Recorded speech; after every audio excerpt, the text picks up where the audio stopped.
क्या कथा सुना रहे हैं गुरुदेव। कोई सामान्य सत्संग नहीं है, कोई सामान्य कथा नहीं है, हमारे विश्वास को बढ़ाने वाली कथा है। 2010-11 की बात बता रहे हैं गुरुदेव कि नुक्ता केवल ये नहीं होता कि भाई सिर काट के ही देना है जैसे सम्मन ने दे दिया। नुक्ता होता है भक्ति मार्ग पर दृढ़ होके बने रहना, किसी के तोड़ने से ना टूटना, किसी के डगमग करने से डगमग ना होना, अपने विश्वास को कमजोर ना पड़ने देना। और एक भगत की कथा सुना रहे हैं गुरुदेव। परमात्मा कहते हैं, मात पिता सुत स्त्री आड़स बंधु काण, संत मिलन को जब चले ये अटकावें आण। यानी रोड़ा पैदा करेंगे ये काल प्रेरणा से, यदि नाम नहीं ले रखा तो। और इनका अटकाया अटके नहीं, संत दर्शन को जाए, कहे कबीर उस भगत का फिर आवा गवन नशाए। ये भी नुक्ता है कि जब आप भक्ति पर लगते हैं, सत्संग के लिए चलते हैं, तो काल प्रेरणा से आपके आसपास रहने वाले लोग, आपके परिवारजन जो अनुपदेशी हैं, आप किसी ऑफिस में काम करते हैं, सरकारी या प्राइवेट नौकर हैं, आपको छुट्टी नहीं मिल रही, और उस समय यदि आप दृढ़ हो जाते हो कि सत्संग में तो जाऊंगा भले नौकरी क्यों ना छूट जाए, आप किसी की नहीं मानते, किसी की नहीं सुनते आप, तो परमात्मा कहते हैं ये भी नुक्ता होता है कि आपने अपने गुरु के लिए, सत्संग के लिए, ज्ञान को आधार बनाकर सब कुछ त्यागने को तैयार हो गए।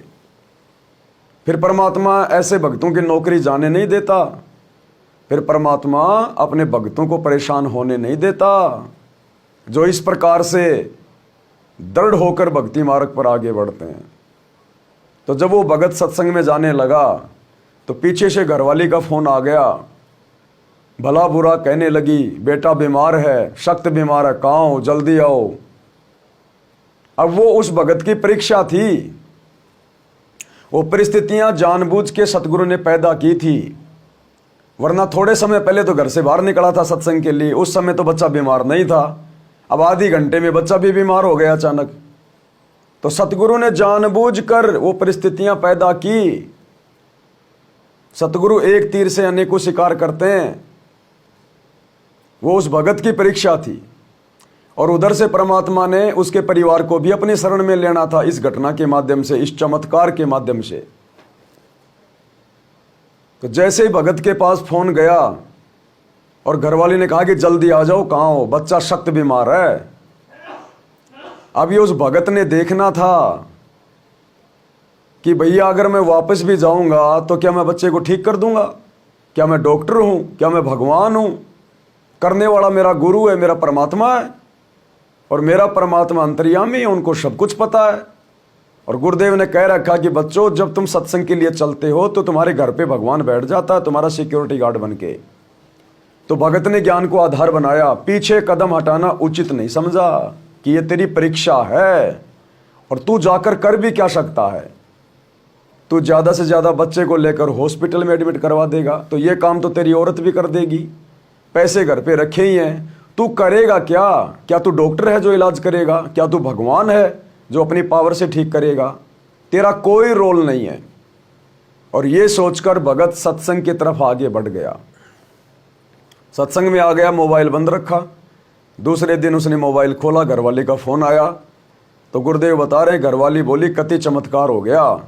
क्या हो गया? फिर घरवाली ने बताया जैसे उस लड़के ने बताया अपनी माँ को कि माँ, यम के दूत आए थे मेरे को लेने के लिए,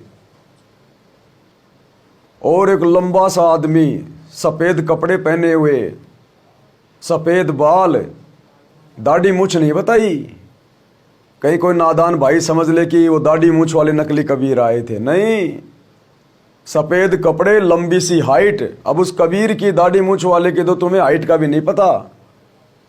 लंबी हाइट तो वर्तमान में हमारे गुरुदेव की है। तो लड़के ने कहा कि वो लंबा सा आदमी, तो आप सबको पता है इस काललोक के हिसाब से गुरुदेव की हाइट तकरीबन 6.25 फीट है। ये लंबा सा आदमी, सफेद कपड़े पहने हुए, सर में सफेद बाल, और यम के दूतों से मेरे को झटका मार के छुड़वाया, झटका मार के।